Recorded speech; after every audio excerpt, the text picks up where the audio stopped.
miso syrup gamit ang takinoko. Sarap nito.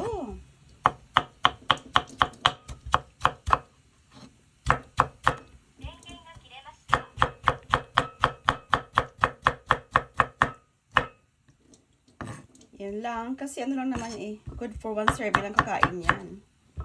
So, yan lang. Gawin natin miso syrup.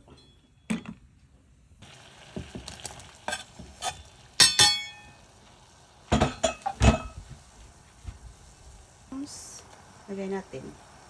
Yung shell. Lagyan natin sa miso syrup natin. Kunti lang. Malagay tayo ng miso.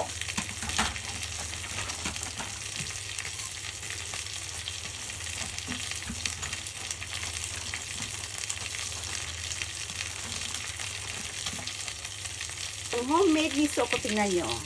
Lagyan natin sa miso natin.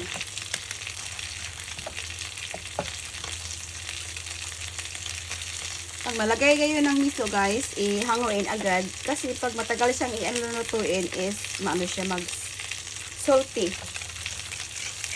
So, ayan. Ito na yan. Ano natin? Miso soup. Sarap. Onions. Kinoko recipe. Ito yung guys. Miso soup. Na takinoko with katsuobushi.